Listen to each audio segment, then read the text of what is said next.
Hello everyone, welcome to our channel.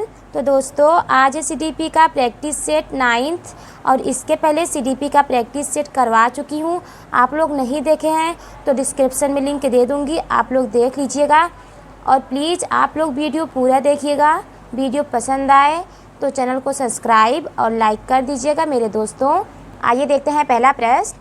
बाल्यावस्था का शुरुआती दौर भावात्मक विकास के लिए एक डॉट काल होता है। ऑप्शन ए है संवेदनशील, बी है सुस्त धीमा, सी है निष्क्रिय, डी है परेशानीदायक। तो इसका सही उत्तर हो जाएगा ऑप्शन ए संवेदनशील। सुस्त धीमा नहीं होगा, निष्क्रिय नहीं होगा, ना ही परेशानीदायक होगा।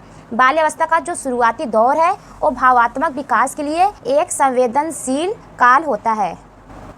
नेक्स्ट प्रश्न है, विकास के संदर्भ में निम्न में से कौन सा कथन सही नहीं है। यहाँ पर है नहीं मेरे दोस्त, इसका आप ध्यान दीजिएगा। ऑप्शन ए है बच्चे अलग अलग दर या फिर गति पर विकसित होते हैं, तो ये सही होगा। विकास क्रमिक रूप से होता है, ये भी सही है। विकास अपेक्षाकृत रूप से व्यवस्थित होता है, ये भी सही है। विकास हमेशा अनिरंतर होता है, जबकि विकास जो है वो निरंतर होता है। तो डी ही ऑप्शन सही होगा, क्योंकि प्रश्न में पूछा है नहीं है, इसीलिए ऑप्शन डी जो होगा ये सही होगा। नेक्स्ट प्रश्न है, निम्न में से कौन सा केवल वंशानुगत कारकों से निर्धारित होता है। ऑप्शन ए है आंखों का रंग, बी है समझ का स्तर, सी है रुचि, डी है भावनात्मक परिपक्वता। इसका सही उत्तर हो जाएगा ऑप्शन ए आंखों का रंग। आंखों का रंग ही केवल वंशानुगत कारकों से निर्धारित होता है। समझ का स्तर, रुचि, भावनात्मक परिपक्वता, ये सब जो है पर्यावरणीय या फिर सामाजिक कारण है, क्योंकि ये सब पर्यावरण समाज के द्वारा ही निर्धारित होता है और आंखों का रंग एक वंश के अनुरूप निर्धारित होता है। नेक्स्ट प्रश्न है, जीन पियाजे के संज्ञानात्मक विकास सिद्धांत के अनुसार बच्चे किस चरण में संक्रियाओं को एक दिशी तार्किक क्रम से सोचना शुरू कर देते हैं। ऑप्शन ए है संवेदी गामक, बी है पूर्व संक्रियात्मक, सी है मूर्त संक्रियात्मक, डी है औपचारिक संक्रियात्मक। इसका सही उत्तर हो जाएगा ऑप्शन डी मूर्त संक्रियात्मक। जब बच्चे की आयु 7 से 11 वर्ष हो जाती है तब बच्चे जो हैं वो संक्रियाओं को एक दिशी तार्किक क्रम में सोचना शुरू कर देते हैं। संवेदी कामक की जो एज होती है वो 0 से 2 वर्ष, पूरे संक्रियात्मक अवस्था की जो एज है 2 से 7 वर्ष, औपचारिक संक्रियात्मक अवस्था की एज 11 से 16 वर्ष। औपचारिक संक्रियात्मक अवस्था को अमूर्त संक्रियात्मक अवस्था भी कहते हैं। नेक्स्ट प्रश्न है, जीन पियाजे के सिद्धांत के अनुसार अपने वातावरण से अनुकूलन की प्रक्रिया में क्या शामिल होता है। ऑप्शन ए है केवल समावेशन, बी है केवल समायोजन, सी है समावेशन और समायोजन दोनों, डी है ना तो समावेशन और ना ही समायोजन। इसका सही उत्तर हो जाएगा ऑप्शन सी समावेशन और समायोजन दोनों ही वातावरण के अनुकूल प्रक्रिया में शामिल हो जाता है। केवल समावेशन नहीं होगा, केवल समायोजन नहीं होगा, ना तो समावेशन ना ही समायोजन, डी भी नहीं होगा।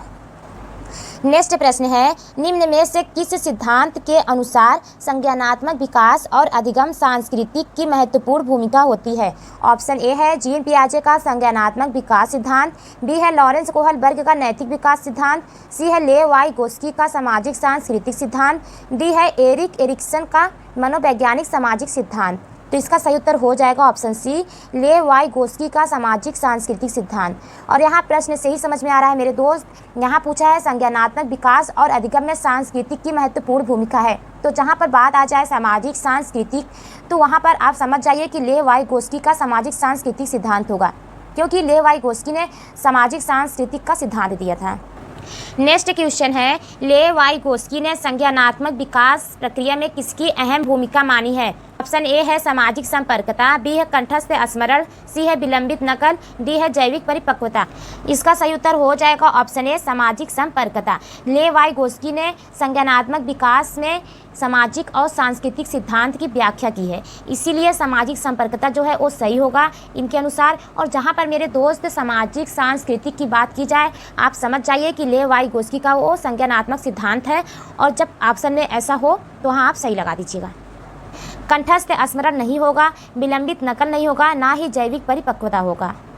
नेक्स्ट प्रश्न है, लॉरेंस कोहलबर्ग के नैतिक तर्क सिद्धांत के अनुसार बच्चे किस चरण में विशेष रूप से जानबूझकर इस तरीके से व्यवहार करते हैं जिससे माता पिता और अध्यापक सकारात्मक रूप से प्रभावित हों। ऑप्शन ए है सामाजिक अनुबंध अभिन्यास, बी है अच्छा लड़का अच्छी लड़की अभिन्यास, सी है कानून व्यवस्था अभिन्यास, डी है दंड आज्ञाकारी अभिन्यास। तो इसका सही उत्तर हो जाएगा ऑप्शन बी, अच्छा लड़का अच्छी लड़की अभिन्यास।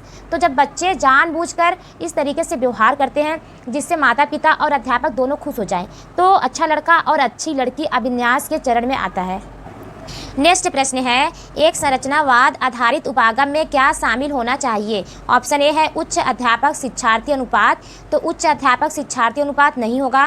बी है विद्यार्थियों के बीच प्रतिस्पर्धा को बढ़ावा देना, प्रतिस्पर्धा कंपटीशन को बढ़ावा नहीं दे सकते हैं, सी भी गलत हो जाएगा।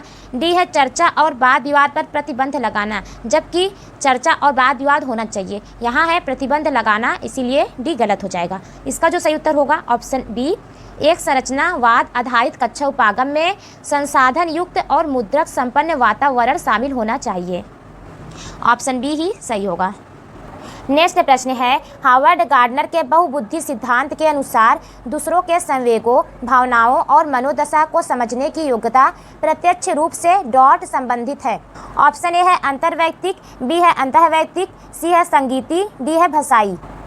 तो इसका सही उत्तर हो जाएगा ऑप्शन ए, अंतर्वैयक्तिक। तो जब आप दूसरों के संवेगों, दूसरों के भावनाओं, दूसरों के मनोदशा के बारे में जानने की योग्यता रखते हैं तो वो अंतर्वैयक्तिक बुद्धि के अंतर्गत आएगा, और जब आप अपने स्वयं के बारे में जानने की योग्यता रखते हैं तो अंतर्वैयक्तिक बुद्धि के अंतर्गत आएगा। और बहुत से लोग इन दोनों वर्ड में कंफ्यूज हो जाते हैं, तो यहाँ पर आपको बस इतना समझना है, यहाँ दिया है अंतर्वैयक्तिक, यहाँ री का चिन्ह है तो ये दूसरों के बारे में बात की जाएगी, यहाँ पे है अतः, तो मतलब आप स्वयं के बारे में बात कर रहे हैं। और इंग्लिश वर्ड में है यहाँ इंटरपर्सनल, बस यहाँ पे ई लिखा है, और यहाँ पर है इंट्रा, जब इंटर हो तो दूसरों के बारे में, जब इंट्रा हो तो अपने बारे में।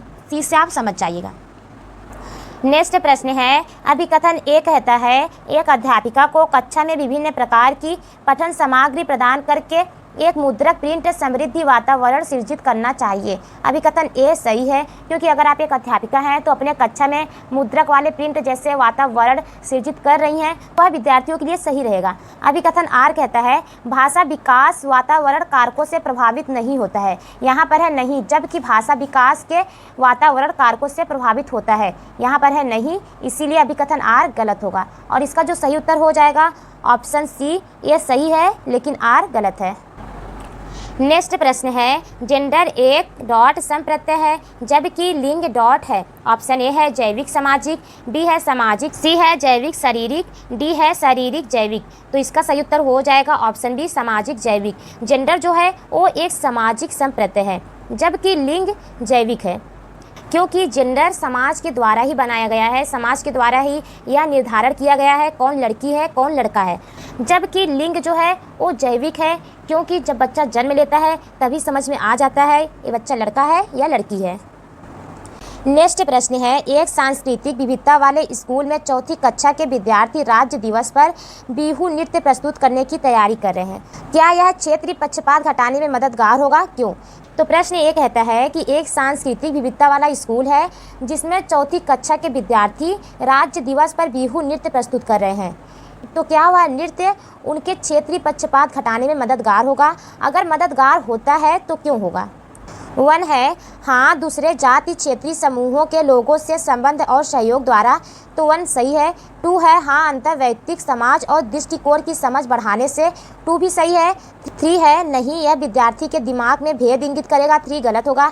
4 है नहीं यह अपने और दूसरे समूह के प्रति पात्रता को बढ़ावा देगा, 4 भी सही नहीं है। इसका जो सही उत्तर हो जाएगा ऑप्शन सी, 1 और 2। नेक्स्ट प्रश्न है, अधिगम का सामाजिक संरचनात्मक उपागम निम्न में से किस आधार पर मूल्यांकन को बढ़ावा देता है? ऑप्शन ए है मुख्यतः प्रत्यास्मरण आधारित परीक्षणों द्वारा, ये सही नहीं है। सी है एक शब्द के जवाब वाले सवालों द्वारा, एक शब्द के सवाल हो, तो ये भी सही नहीं है। डी है मानकीकृत परीक्षण, यहाँ पर मानकीकृत परीक्षण लेने की बात की जा रही है, तो डी भी सही नहीं है। इसका जो सही उत्तर हो जाएगा ऑप्शन बी, सहयोगात्मक प्रोजेक्ट कार्य द्वारा। नेक्स्ट प्रश्न है, समालोचनात्मक सोच के संदर्भ में निम्न में से कौन सा कथन सही है? ऑप्शन ए है समालोचनात्मक सोच मुख्यतः बैठकर याद करने से विकसित होता है, यहाँ याद करने की बात की जा रही है, ऑप्शन ए गलत होगा। बी है अधिगम प्रक्रिया में समालोचनात्मक सोच अर्थहीन है, यहाँ अर्थहीन है, तो बी भी गलत हो जाएगा। सी है समालोचनात्मक सोच संज्ञानात्मक विकास में बाधक है। तो बाधक तो नहीं हो सकता है, यहाँ पर है बाधक, इसीलिए गलत है। डी है विद्यार्थियों को चिंतन हेतु समय देकर समालोचनात्मक सोच को बढ़ाया जा सकता है। ऑप्शन डी ही बिल्कुल सही है। नेक्स्ट प्रश्न है, वंचित समूहों से जुड़े विद्यार्थियों के सफल समावेशन हेतु यह महत्वपूर्ण है कि। ऑप्शन ए है विविधता को अधिगम प्रक्रिया में बाधा माना जाए। यहाँ बाधा माना जाने की बात की जा रही है, इसीलिए ए गलत हो जाएगा। बी है विद्यार्थियों को एक अलग समूह में पढ़ाया जाए, एक अलग समूह में पढ़ाया जाए, बी भी गलत होगा। सी है सभी विद्यार्थियों को सामाजिक सांस्कृतिक परिप्रेक्ष्य को अनदेखा किया जाए। यहाँ विद्यार्थी के सामाजिक सांस्कृतिक को अनदेखा करने की बात की जा रही है, इसीलिए सी गलत हो जाएगा, क्योंकि विद्यार्थियों के सामाजिक सांस्कृतिक को अनदेखा करे, ये सही नहीं है। डी है सभी विद्यार्थियों में जुड़ाव की भावना विकसित की जाए। ऑप्शन डी ही सही है। वंचित समूहों से जुड़े जो विद्यार्थी हैं उनके सफल समावेशन हेतु महत्वपूर्ण है कि सभी विद्यार्थियों में जुड़ाव की भावना विकसित की जाए।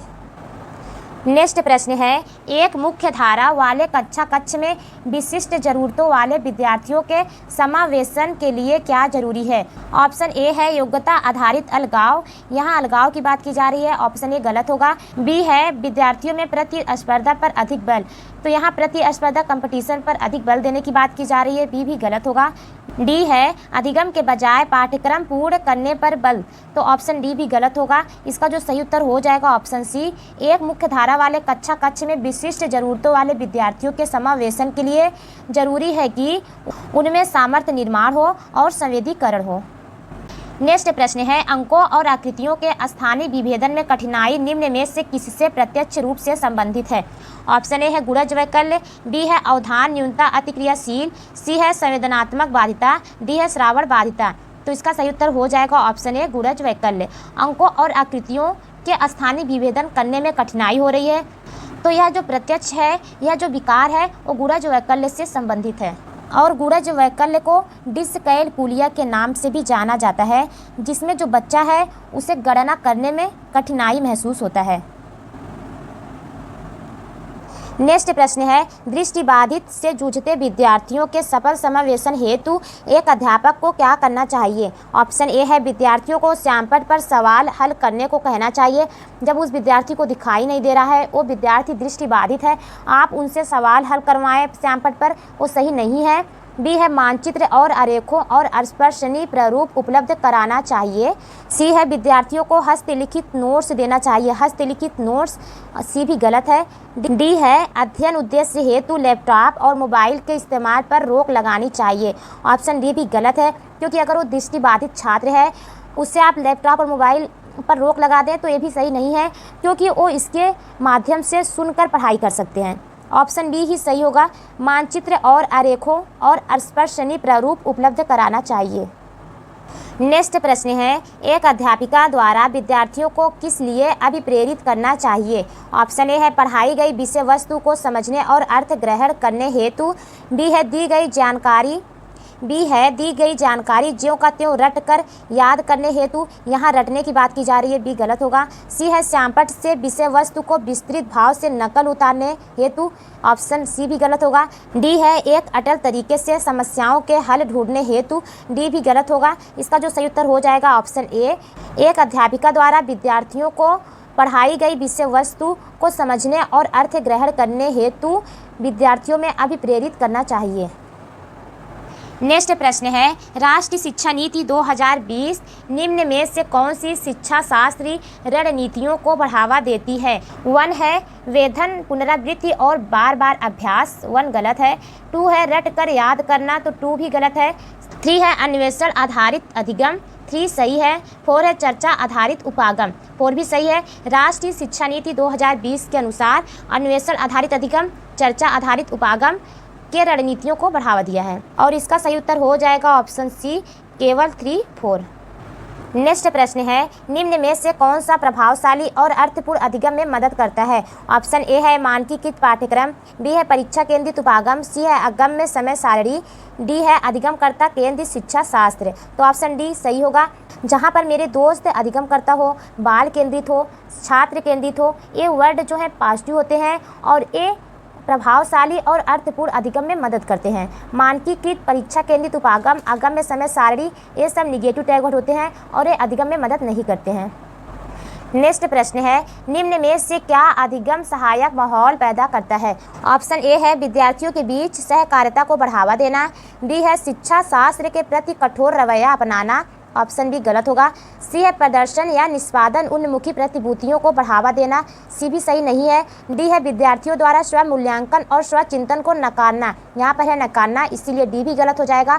इसका जो सही उत्तर हो जाएगा ऑप्शन ए, विद्यार्थियों के बीच सहकारिता को बढ़ावा देना अधिगम सहायक माहौल पैदा करता है। नेक्स्ट प्रश्न है, निम्न में से कौन सा समस्या समाधान प्रक्रिया में बाधक है?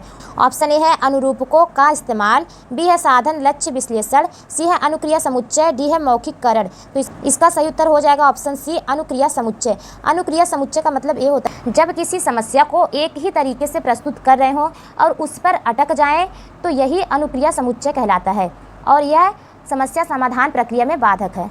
अनुरूपकों का इस्तेमाल, साधन लक्ष्य विश्लेषण, मौखिककरण ये बाधक नहीं है समस्या समाधान में।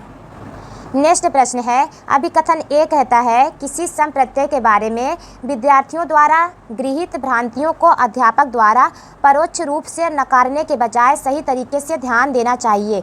अभिकथन ए बिल्कुल सही है। अभिकथन आर कहता है भ्रांतियां हमेशा तर्कहीन नहीं होती हैं बल्कि वे विद्यार्थियों द्वारा उनके वातावरण से संपर्क कर कर बनाए गए सरल सिद्धांत का रूप होती हैं। अभिकथन आर भी सही है और इसका जो सही उत्तर है ऑप्शन ए और आर दोनों सही है। आर ए की सही व्याख्या करता है।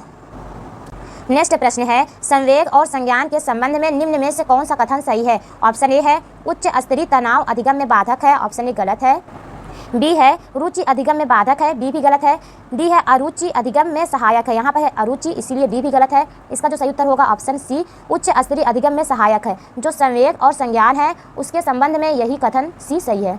नेक्स्ट प्रश्न है, कक्षा में विद्यार्थियों को अधिगम के प्रति अभिप्रेरित करने की कौन सी युक्तियाँ सही है?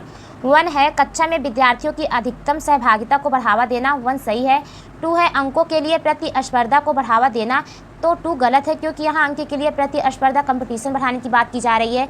3 है विद्यार्थियों को उनकी रुचि के आधार पर लक्ष्य निर्धारित करने में मदद करना, 3 भी सही है। 4 है विद्यार्थियों को अपने विचार व्यक्त करने की आज़ादी देना, 4 भी सही है और इसका सही उत्तर हो जाएगा ऑप्शन बी 1, 3 और 4। नेक्स्ट प्रश्न है, शिक्षा में समान अधिगम्यता या पहुँच एक डॉट का विषय है। यहाँ पर प्रश्न ये कह रहा है कि शिक्षा में समान रूप से जो पहुँच है वो किसका विषय है? ऑप्शन ए है सुविधा, बी है बहिष्करण, सी है अधिकार, डी है आलभ। तो इसका सही उत्तर हो जाएगा ऑप्शन सी अधिकार।